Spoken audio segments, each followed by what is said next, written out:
좋은 아침입니다. 하나님의 은혜가 오늘도 여러분의 삶에 넘치기를 축복합니다. 이제 한 달간 새벽 기도가 이제 마지막 날이죠. 끝까지 잘 이겨내셔서 감사하고, 마지막이 아니라 지속적으로 기도에 열심 내는 저와 여러분이 되었으면 좋겠습니다.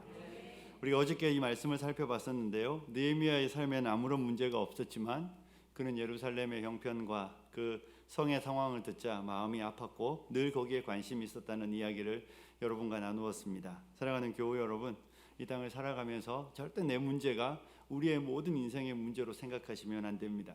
여러분과 저의 삶은 하나님이 돌보신다, 기억하시죠? 그런데 하나님 우리에게 원하시는 것은 하나님의 백성과 하나님의 교회, 우리가 그 일을 위해 여기에 있는 것입니다. 우리의 인생의 전부라면 여기보다는 천국이 훨씬 낫죠. 그런데 아직까지 거기에 안 부르시는 이유는 여기서 우리가 해야 될 일들이 있기 때문입니다. 여기서 우리를 위한 일이 아니라 하나님의 영광과 하나님의 교회를 위한 일이 있기 때문에 하나님 아직까지 우리에게 그 좋은 곳을 약속만 하시고 선물로 주지 않으셨다는 것을 기억하시고, 이 땅에서 주님의 교회와 주님의 나라를 위해, 특별히 대한민국의 형편들을 위해 기도하시는 여러분과 제가 되었으면 좋겠습니다. 이 느헤미야가 그 이야기를 듣자 이제 4절에 보면, 내가 이 말을 듣고 앉아서 울고 수일 동안 슬퍼하며 하늘의 하나님 앞에 금식하며 기도했다. 눈물이 났다는 것이죠. 가슴이 아팠다는 것입니다. 여러분, 우리가 뉴스에 나오면 뉴스 보고 우시는 분들이 별로 없잖아요, 그죠?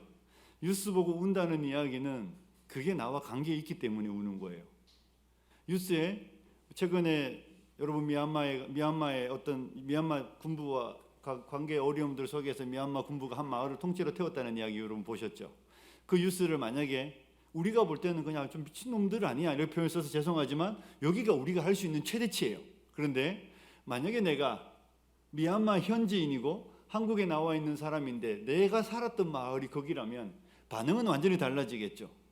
욕을 하는 게 아니라 가슴이 아프고 눈물이 나고 할 수 있는 최선을 다해 집으로 연락하든지 그 동네에 연락해서 문제는 없는지, 우리 부모님은 건강하신지 애쓰고 힘써 노력할 거예요. 왜냐하면 내 일이니까.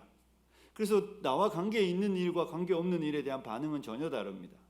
이 느헤미야는 그 이야기를 듣자 하늘의 하나님께 슬퍼하며 금식하며 기도했다라고 말하는 이유는 느헤미야가 그것을 뭐 했기 때문이겠습니까? 사랑했기 때문입니다. 여러분, 우리 안에 사랑이 있는가 없는가는 그 문제를 대하는 태도와 자세를 완전히 다르게 하는 것이죠. 우리가 나를 사랑하기 때문에, 나는 나를 사랑하기 때문에 난 조금만 아파도 죽을 것 같은 거예요. 그리고 내 아픔을 못 알아주는 사람들 때문에 속이 상하고 마음이 아프죠. 결혼하신 분들은 더 잘 알잖아요. 내가 아프다는데 왜 밥 안 했어? 이렇게 말하는 남편은 지를 사랑하는 거죠. 근데 또 나는 속이 상해요. 왜? 나는 나를 사랑하는데 진짜 아픈데 내 남편은 나에게 관심이 없구나. 그러니까 우리는 다 나를 사랑하는 일들은 너무 익숙해요. 그래서 마음이 너무 자주 아프고 속도 상하는데, 근데 이 사랑하지 않으면 마음 상할 일이 없고 속 상할 일이 없어요. 왜? 나 사랑하는 일이 아니니까. 하나님의 나라와 우리가 어떤 교회의 문제를 나눌 때, 여러분이 교회의 문제를 이야기하는데 목사님은 막 속상해서 그러는데 여러분은 그냥 아주 객관적인 사람이 될 때 우리 스스로 뭐 하는 거예요? 나는 교회를 별로 안 사랑하는 사람이구나. 사랑하지 않기 때문에 되게 객관적으로 말할 수 있는 거예요. 물론 사랑하니까 객관적도 되겠지만 좀 다른 이야기잖아요. 그냥 그 문제를 멀리서 바라보는 거죠. 강 건너 불 보듯이. 거기에는 눈물도 없고 애통도 없고 기도의 자리로 나아갈 힘도 없는 것이죠. 공급되지 않아요. 그런데 사랑하는 문제가 되면 기도하게 되고 그 사람의 아픔만큼 내 마음이 아파져 옵니다. 그래서 느헤미야는 예루살렘의 이야기, 자기와 아무 관계없는 이야기잖아요. 오늘날로 말하면 느헤미야 어디 살고 있는 거예요? 미국에 살아요. 미국에 살면서 미국 대통령의 최측근인 거예요. 그거랑 여기 한국 땅에 사는 거랑 무슨 관계가 있습니까? 아무 관계 없는 것이죠. 그런데 거리는 멀지만 마음의 거리는 같이 있는 거죠. 그래서 마음이 아파서 애통하고 슬퍼하고 기도하는 겁니다. 사랑하는 교우 여러분, 여러분과 제가 하나님의 나라와 하나님의 백성들, 바위생 교회와 관련된 일들을 생각할 때 교회 안에 있는 아픔이 내 아픔이 되어야 합니다. 그리고 그것이 내가 교회를 정말 사랑하는 사람이구나, 내가 하나님을 사랑하고 하나님의 백성들을 사랑하는 사람이라는 것을 증거해 주는 거예요. 여러분은 제가 보니까 기도를 참 열심히 하세요. 여러분의 애통도 있고 슬픔도 있고 눈물도 있어서 참 감사합니다. 이 눈물이 여러분 안에 늘 있어야 여러분과 하나님과의 관계가 아주 정상적인 관계라는 것을 증명해 주는 것입니다. 기독교인에게 눈물은 체온계와 같다고 저는 생각합니다. 애통하는 자가 복이 있나니 위로를 받는다고 말할 때 그 산상수훈에서 주님이 주시는 그 말씀은 소수의 특별한 사람들에게 주신 게 아니잖아요. 그죠? 모든 그리스도인은 그래야 된다는 거예요. 모든 그리스도인은 마땅히 그렇게 되게 하시는 게 하나님의 뜻이고 하나님의 일하는 방식이에요. 예수 믿는 사람은 눈에 수도꼭지가 풀려 있는 것처럼 그렇게 눈물이 있어야 되고 가슴 아파야만 건강한 그리스도인입니다. 여러분, 안구건조증 사람들은 안약을 넣잖아요. 그죠? 왜 넣습니까? 문제가 있다는 거죠. 스스로 나는 내 눈에 문제가 있다고 말하는 것처럼 신앙인이라고 말하는 우리들이 이 땅을 살아가는데 시대의 아픔과 교회의 아픔에 대해서 전혀 내 어떤 일의 정서적 반응도 없다면 우리 스스로 나의 영적인 상태가 되게 심각하다는 것을 인지해야 되는 거예요. 전혀 내 마음에 어떤 동의도 없고 그 상황을 놓여 있는 지체를 바라보는데 나와 무슨 관계야? 그건 저 사람의 문제야라고 말하며 전혀 거리를 두고 잘 살아갈 수 있다면 우리는 하나님 안과 하나님과 나 사이에 상당한 거리가 벌어져 있다는 것을 보여주는 신뢰일 뿐이에요. 여러분과 하나님과의 거리만큼 우리는 삶을 되게 메마르게 살아갈 수 있습니다. 하나님에게 가까이 가면 우리가 하나님을 가까이 하면 하나님 우리를 가까이 하시잖아요. 그죠? 하나님 우리를 가까이 오실 때 하나님이 우리에게 우리의 필요를 보여주시지 않으시잖아요. 제 말 이해하시겠습니까? 하나님이 내게 가까이 오셔가지고 너 이것도 필요하지, 너 저것도 필요하지 이렇게 하시는 분이 아니시란 말이에요. 그건 네가 필요하다고 말하지 않고 하나님이 주시는 내용들이죠. 하나님이 우리에게 가까이 오시면 하나님 우리에게 이웃의 형편과 하나님의 나라의 형편과 하나님이 사랑하는 사람들의 형편을 보여주시죠. 엄마들은 아이를 보잖아요. 그죠? 아이를 보고 아이의 필요를 너무 잘 알아요.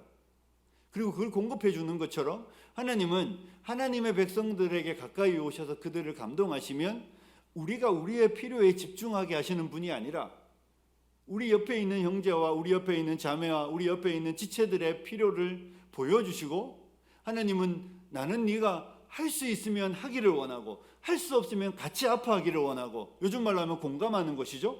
할 수만 있다면 돕되 할 수 없으면 공감하고 그리고 그가 아파하는 그 아픔을 너의 아픔으로 받고 그와 함께 기도하든지 아니면 그는 아픈데도 자기가 보지 못하니까 울지 못할 때 우리로 하여 그 지체를 위해 울도록 요청하시는 게 우리에게 다가오신 하나님이 우리에게 보여주시는 일하심입니다. 근데 하나님이 내가 하나님을 사랑한다고 말하고 내가 하나님을 정말 좋아한다고 말하고 내가 하나님을 경외한다고 말하는 사람의 삶에서 이웃의 필요가 안 보이는 건 사실은 하나님과 나와의 거리가 있기 때문이에요. 하나님과 나와의 거리가 있기 때문에 그 사이에 수없이 많은 것들이 들어와 있고 그 대부분은 나에게 집중되는 일들이죠. 그래서 우리의 삶은 아이들과 같아진 거예요. 애들은 부모의 필요를 못 보잖아요. 그죠? 애들이 야 엄마 이거 필요하지 않아요? 아빠 이거 필요하지 않으면 이제 철든 거예요. 근데 대부분 그거 언제 들죠? 돌아가실 때쯤 드는 거예요. 그러니까 신앙인이 그러면 안 되는 것이죠. 우리가 하나님이 무엇을 생각하시는지 동행이라는 말이 무엇입니까? 같은 방향을 향해 같은 목적지를 보고 걸어가는 게 동행이잖아요.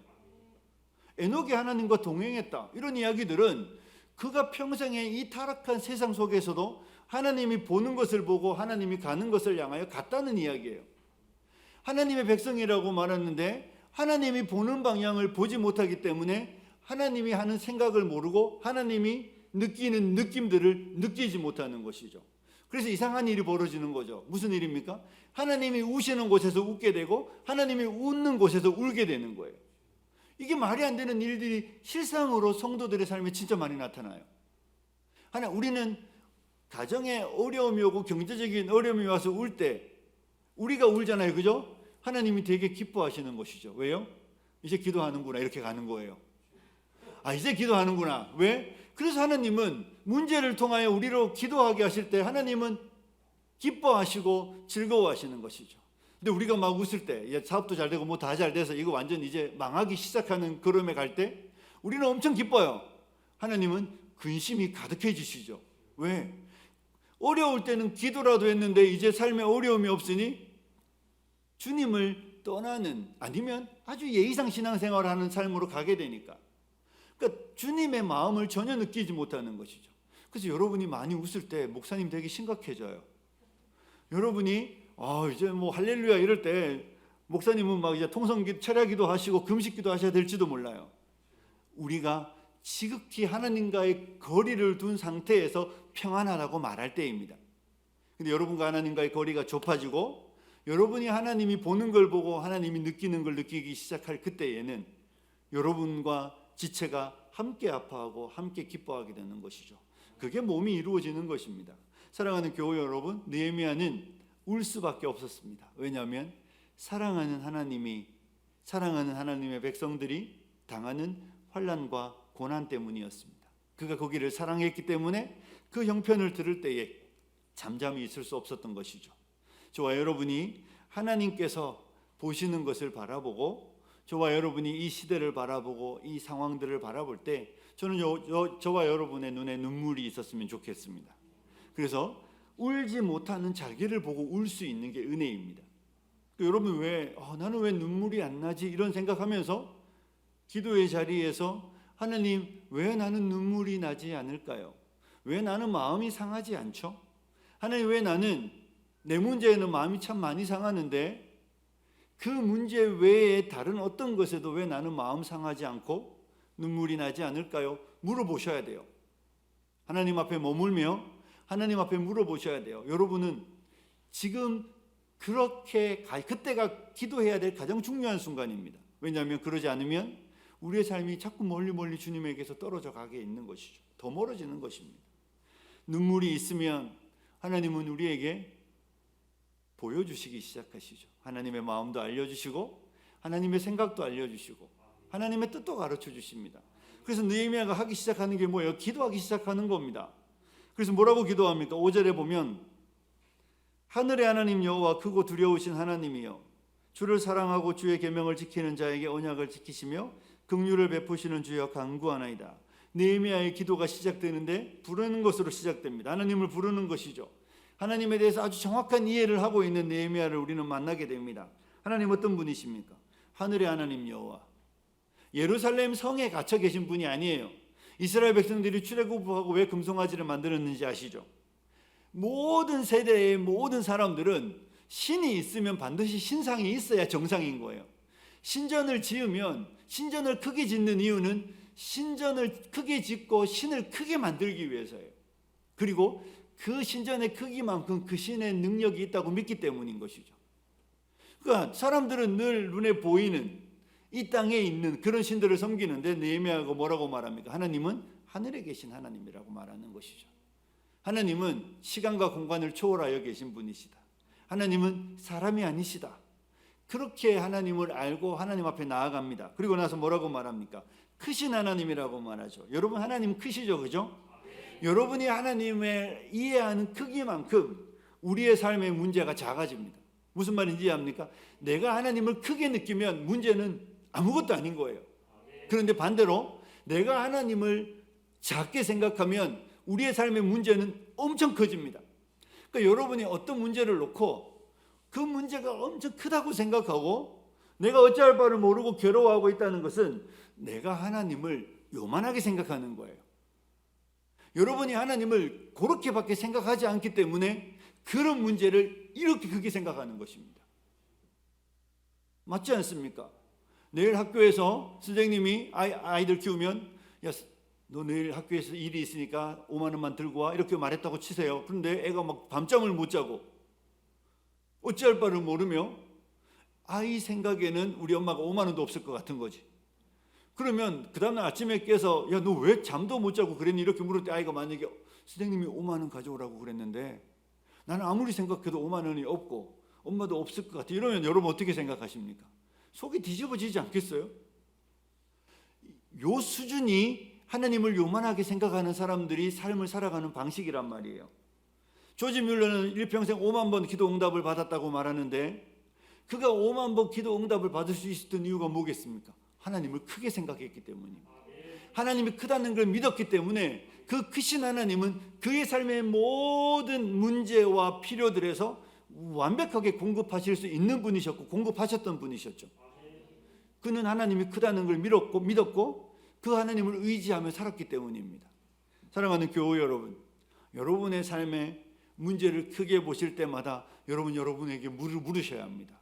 나는 하나님을 얼마만큼 크게 생각하고 있는가? 내 하나님은 정말 어떤 분이신가? 하늘에 계신 하나님이 맞는가? 크신 하나님이 맞는가 물으셔야 합니다. 하나님이 크시면 여러분은 그 순간부터 자유하기 시작하는 것이죠. 문제로부터 자유하고 우리의 삶에 일어나는 일들로부터 자유합니다. 왜? 하나님 크신 하나님이시니까. 내 수준에서 큰 문제이고 내 수준에서 심각한 일이지 하나님 편에서는 아무것도 아닌 것이니까. 그래서 크다는 이야기를 우리에게 하고 있습니다. 두려우신 하나님. 하나님이 두려워야 사람이 만만합니다, 여러분. 그렇죠? 하나님을 경외해야, 하나님이 두려운 분이셔야 우리가 두려워서 타협하고 우리가 두려워서 죄짓고 우리가 두려워서 나아가는 그 선하지 않은 길을 가지 않게 돼요. 우리가 그 길을 걸어가는 이유는 하나님이 두려운 걸 알지 못하고 사람을 두려워하고 그 문제가 일어났을 때 발생하는 것들을 두려워하기 때문입니다. 그러니까 우리가 두려워해야 될 분은 하나님밖에 없습니다. 하나님을 두려워하기 시작하면 삶이 단정해지고 삶의 방향이 아주 분명해집니다. 갈 바가 분명해지는 것이죠. 해야 되는 일, 하면 안 되는 일, 해도 되는 일, 하면 안 되는 일들이 분명합니다. 왜냐하면 하나님을 두려워하는 사람은 하나님의 뜻을 찾게 되고 하나님의 뜻을 발견하기 때문입니다. 근데 그 하나님이 어떻습니까? 긍휼을 베푸시는 분이시죠. 하나님은 우리를 긍휼히 여기십니다. 긍휼이란 말이 무엇입니까? 아시죠? 내가 하나님을 향하여 했던 어떤 일들에 대해서 하나님 생각하지 않으시고 내 처지만 봐주시는 거예요. 이스라엘 백성들이 지금 포로로 끌려갔던 이유들은, 이들이 비참한 이유는 하나님 앞에 죄를 지었기 때문이잖아요. 그 죄를 지어서 하나님의 마음을 아프게 했던, 하나님의 명령을 어김으로 인하여 하나님에게 해를 가했던 그들이 했던 모든 일들을 기억지 않으시고 하나만 보는 거예요. 뭐요? 지금 이들의 비참함만 보는 게 긍휼이에요. 그 일들, 그들이 했던 일, 그들이 했던 말, 그들이 했던 행동은 하나도 생각하지 않고 그 당한 비참함을 바라보며 마음으로부터 불쌍히 여기시는 분이시죠. 우리가 여기 있는 게 다 하나님의 긍휼 때문이잖아요. 우리 가운데 누구도 선을 행한 사람이 없고 우리 가운데 누구도 하나님의 마음을 흡족하게 해드리는 사람이 없었음에도 불구하고 우리가 죄인 되었을 때에 하나님께서 우리를 사랑하시는 이유는 우리의 형편과 처지가 너무 딱한 것이죠. 우리가 죄를 지어서 하나님에게 해를 가하고 하나님의 마음을 아프게 했음에도, 그래서 우리가 이렇게 비참해졌지만 하나님은 우리가 한 행동을 생각하지 않으시고 우리가 처해 있는 이 비참한 현실들을 바라보시고 우리를 긍휼히 여기시는 분이십니다. 그래서 느헤미야는 그 하나님께 기도하는 것입니다. 사랑하는 교우 여러분, 여러분도 긍휼을 구하며 기도하셔야 됩니다. 하나님 긍휼이 풍성하신 분이시잖아요. 긍휼이 풍성하시기 때문에 우리가 죄를 짓고 우리가 하나님이 선하지 않은 길을 걸어가서 이 지경에 이르렀음에도 불구하고 여전히 우리 하나님은 긍휼이 풍성하시다는 것을 믿을 때 기도가 시작되는 것이죠. 하나님이 만약에 진짜로 우리가 행한 대로 갚으시거나 긍휼이 없으신 분이라면 기도할 필요 없습니다. 어떤 선한 일도 우리에게 일어나지 않을 것입니다. 하지만 하나님은 긍휼이 풍성하시기 때문에 우리가 행한 일들을 생각하지 않으시고 우리의 형편과 처지를 보시고 불쌍히 여기시는 분이시죠. 그 긍휼이 풍성하신 하나님, 하늘에 계신 하나님, 크신 하나님, 두려우신 하나님이 우리를 불쌍히 여기시는 것이 느헤미야가 기도할 수 있었던 이유입니다. 자, 여러분, 그러면 여기서 시간이 얼마 없으니까 이제 여러분에게 한번 여쭤보겠습니다. 느헤미야가 얼마나 기도했을까요? 여기 1절에 우리가 어제 봤던 본문에 보면 아닥사스다 왕 제20년 기슬로월이라고 되어 있잖아요. 그죠? 기도가 시작된 시점입니다. 그럼 우리가 오늘 읽은 본문은 11절까지 기도했습니다. 엄청 짧은 기도잖아요. 그죠? 이거 본문 읽는데 한 1분도 안 걸리는 느헤미야가 1분 기도했을까요? 아니에요, 여러분. 얼마 동안 기도했을 것 같습니까? 2장 1절을 한번 보십시오. 아닥사스다 왕 제20년 무슨 월입니까?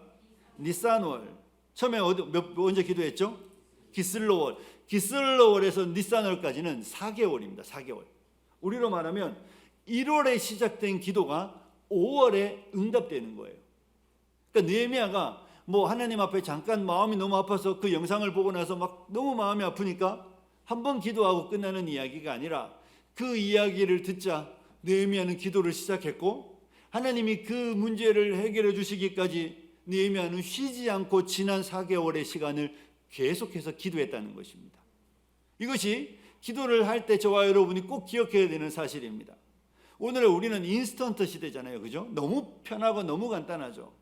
뭐 음식도 다 조리된 거 냄비에 넣기만 하면 되는 이런 시대를 살다 보니까 처음과 끝까지 준비돼서 완성되는 이런 일들에서 계속 안 익숙해져요. 힘들어요. 근데 기도도 그렇게 생각하기 시작하는 것 같아요. 목사님, 하나님이 제 기도를 듣지 않으시는 것 같아요. 얼마나 기도했는데 제가 지난 일주일이나 기도했어요. 이렇게 말하면 안 된다는 것입니다. 하나님이 느헤미야가 지난 4개월의 시간 동안 같은 문제를 놓고 고민하고 아파하고 기도했다는 것을 여러분 기억하셔야 합니다. 그래서 기도는 인내가 필수입니다. 그리고 그 인내는 저와 여러분이 믿음이 있는지 없는지를 확인하는 시간입니다. 인내할 수 있다는 것은 무엇이죠? 내가 그 기도를 들으시는 하나님을 신뢰하기 때문에 기다릴 수 있는 거예요. 다른 피할 길을 만들지 않고 오직 하나님만이 내 문제를, 하나님만이 이 문제를 해결할 수 있는 유일한 분이라는 것을 믿기 때문에 4개월의 시간을 포기하지 않고 인내하며 기도할 수 있는 것입니다. 사랑하는 교우 여러분, 여러분이 인내하는 것. 조지 뮬러의 일기를 읽어보면 어떤 문제를 놓고 11년을 기도했다는 이야기가 나옵니다. 11년. 여러분, 그 11년의 시간은 뮬러에게 있어서 긴 시간이지만 하나님을 신뢰하기 때문에 11년을 기도합니다. 근데 여러분, 놀라운 사실은 우리는 기도하면 대부분 기도를 시작할 때 여러분 잘 생각해 보세요. 내가 이 기도를 시작하면서 내가 기대하는 대답이 딱 대부분 한 가지예요. 그렇죠? 하나님, 이거 기도할 때 요거 해주세요. 이런 거예요. 하나님, 배고프니까 밥 주세요. 햇반 하나 딸랑, 이런 거예요. 배고프니까. 근데 하나님은 그 방식으로 일하시는 분이 아니신 거죠. 하나님이 11년, 때로는 4개월 준비하실 때에는 우리가 생각하는 방식이 아닌 거예요. 하나님의 생각은 우리 생각과 달라도 너무 다르잖아요, 그죠? 하나님은 복합적이신 분이시니까. 햇반이 아니라 하나님은 뭐 하는 거예요? 진수성찬을 차리시고 싶으신 거죠. 하나님이 우리가 그냥 딸랑 그 한 끼 먹어서 그 문제 해결하는 당장의 허기를 달래는 문제로 우리의 인생에 응답하시는 분이 아니세요. 여러분, 인생을 지나온 것 걸음을 생각해 보면 하나님은 우리를 향하여 오랫동안 기도하게 하셨던 모든 이유들은 그 문제가 그 문제로 끝나지 않고 나에게도 유익하고 공동체에도 유익하고 나에게도 행복하고 이웃들에게도 유익하고 풍성하게 하시기 위하여 하나님은 시간을 들이시고 시간을 만드시며 우리로 인내하게 하시며 그 일을 이루어 가시는 분이시죠. 우리는 자꾸만 빨리 밥통에 치사 눌러놓고 뚜껑을 열고 싶어 하지만 그 방식이 아닌 거예요. 그러므로 여러분 다 밥통을 신뢰하시잖아요, 그죠? 요즘에 시간도 나오잖아. 몇 분 남았다고. 그러면 몇 분 남았다는 걸 안 믿고 뚜껑 여는 거 정신 나간 사람입니다. 하나님을 신뢰하면 기다리셔야 돼요. 무조건 기다리셔야 돼요. 기도를 시작하셨으면 하세요. 계속 하시는 거예요. 진짜로 그 기도가 하나님이 기뻐하지 않는 기도라면 하나님이 기도를 하지 않도록 우리의 삶을 멈추게 하실 거예요.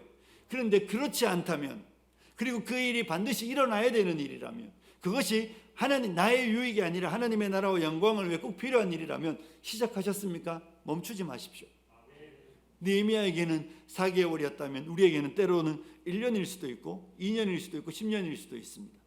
어떤 사람은 한 친구를 놓고 60년을 기도하기도 합니다. 하나님이 그 60년의 기도에 응답하셔서 그를 변화시키는 일들이 있는 것입니다. 그러므로 기도는 인내하는 것인데 인내할 수 있는 이유가 하나님을 향한 신뢰예요. 하나님이 진짜로 하늘에 계신 하나님이시고 크고 두려우신 하나님, 능치 못함이 없는 분이라는 것을 믿기 때문에 우리의 삶에 일어나는 그 문제들 앞에 인내하며 기다리는 것입니다. 그리고 느헤미야가 11절에 보면 이렇게 말하고 있죠. 주여 구하오니 귀를 기울이사 종의 기도와 주의 이름을 경외하기를 기뻐하는 종들의 기도를 들으시고 오늘 종이 뭐하게 하여? 형통하여, 그죠? 형통하여, 맞습니까? 예, 형통하여 이 사람 앞에서 은혜를 입게 하옵소서, 이렇게 기도하고 있습니다. 기도가 시작될 때 여러분, 하나님이 여러분에게 기도를 하게 하실 때 느헤미야가 기도를 시작하면서 예루살렘에 있는 문제잖아요, 그죠? 1500km 떨어져 있는 예루살렘에 있는 문제를 기도가 시작되면서 누구 문제로 받습니까? 내 문제로 받았고, 이 문제에 대해서 내가 하기를 원하는 선한 계획을 하나님이 주셨고, 그런데 그것이 수락될 수 있는 방법은, 이 사람은 누구겠습니까? 왕이에요, 왕. 왕으로부터 은혜 입기를 원하는 기도로 아주 기도가 구체화되었습니다. 그리고 왕으로부터 은혜가 입게 되는 게 2장에 나오는 이야기죠. 사랑하는 교우 여러분, 여러분 이 기도를 시작하면 하나님이 우리에게 기도를 시키실 때에는 하나님은 우리의 기도를 통하여 우리가 하나님을 향하여 하나님의 나라를 향하여 헌신하기도 원하신다는 것을 기억하셔야 됩니다. 하나님, 나는 남의 문제로 강 건너 불 보듯이 기도만 할게요가 아니라 우리에게 있는 보리떡 5개와 물고기 2마리를 드리는 헌신들, 하나님, 내가 이 일들을 행하기 시작하며 이 예루살렘의 형편을 위하여 지금 내가 누리고 있는 모든 나의 유익들을 내려놓겠습니다. 하나님, 내가 하나님의 나라와 그 영광을 위하여 내 모든 유익들을 내려놓기를 원합니다. 그리고 내가 주님을 섬기기 원하는데 하나님, 길을 열어주십시오. 이게 기도예요. 여러분, 기도는 하나님의 문제 앞에, 하나님 우리에게 보여주시는 그 문제 앞에서 한 걸음 멀어지는 게 아니라 그 문제를 향하여 한 걸음 더 가까이 가는 거예요. 그리고 하나님이 내게 기도를 시작하게 하셨으니 내가 무엇을 할 수 있는지를 보여주시고 그 일을 행할 수 있도록 하나님 내게 은혜를 달라고 구하는 게 기도입니다. 절대로 기도하는 사람이 팔짱을 끼는 사람이거나 기도하는 사람이 뒷짐을 지는 사람이거나 기도하는 사람이 나 몰라라는 사람이면 기도하는 사람이 아닙니다. 기도하는 사람은 팔을 걷어붙이는 사람입니다. 하나님의 보좌에 머물러 기도하며 하나님이 우리에게 그 4개월의 시간 동안 느헤미야에게 하나님이 그림을 그려주시는 거죠. 하나님이 그 4개월의 시간 동안 그 문제에 대해서 나는 네가 했으면 좋겠어. 하나님이 강한 확신을 주었을 것입니다.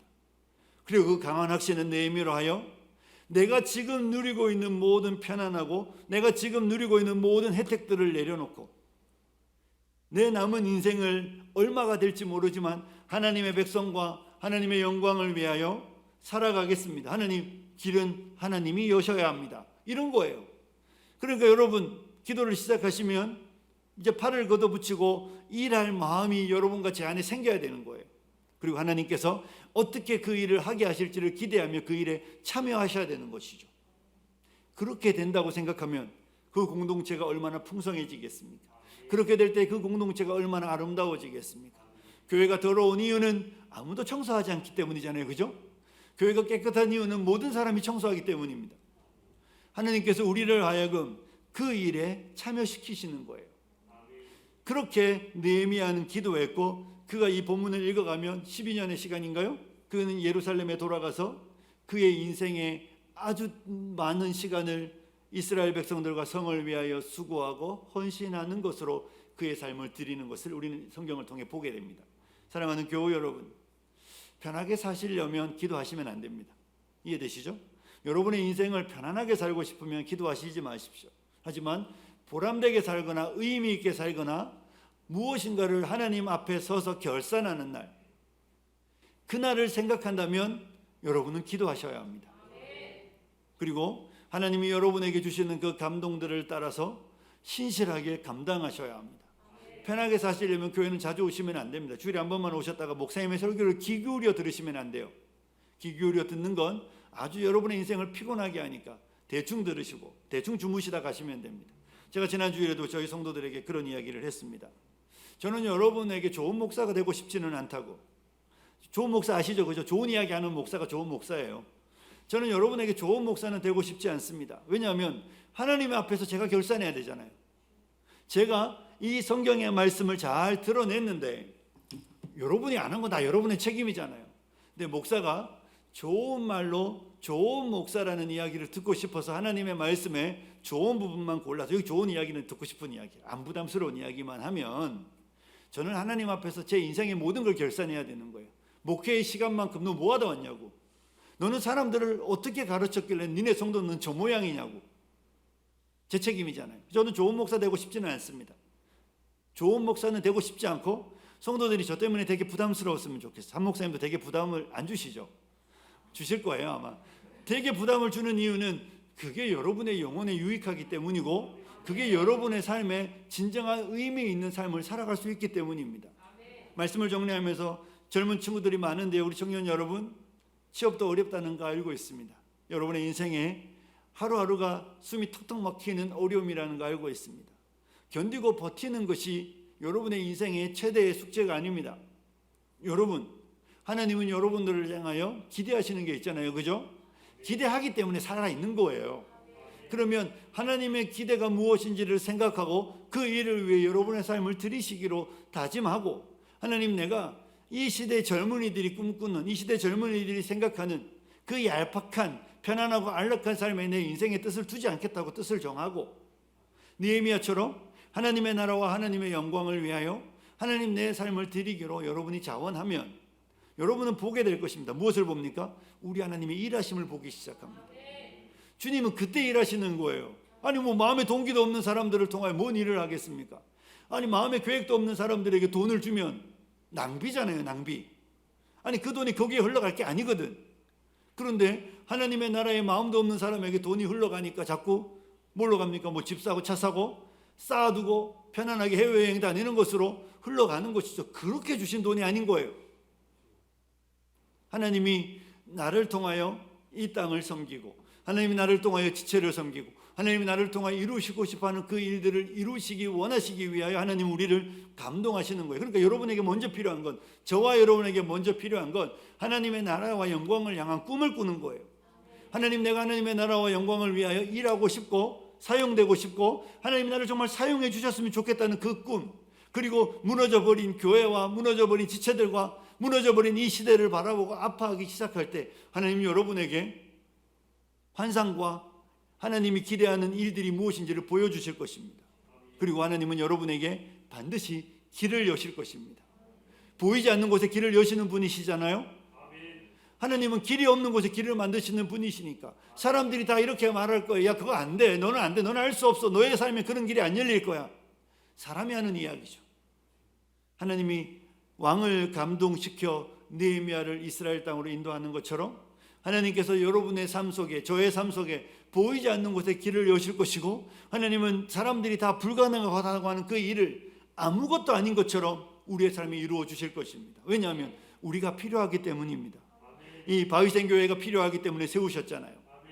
하나님의 영광이 이 교회를 통하여 여러분 한 사람 한 사람이 하나님 앞에 기도하고 애통해하며 마음 아파하며 크신 하나님이 크신 능력을 우리를 통하여 나타내셔서 이 땅에 그리스도인이 있다는 것을 증거하고 이 땅에 하나님의 교회가 있다는 것을 나타내기 위하여 이곳에 부르셨습니다. 그러므로 사랑하는 교우 여러분, 신실하게 성실하게 하나님의 뜻을 행하심을 통하여 하나님이 여러분을 통하여 잠언에 말하는 것처럼 충성된 사자는 그를 보낸 자에게 마치 추수하는 날의 얼음 냉수와 같아서 능히 주인의 마음을 시원하게 한다는 것처럼 여러분이 얼음 냉수와 같은, 더운 여름의 얼음 냉수와 같은, 아이스 아메리카노 같은 분들이 되어서 우리를 통하여, 여러분들을 통하여 하나님이 영광 받으시고 하나님의 나라가 확장되는 놀라운 역사가 있기를 주님의 이름으로 축복합니다.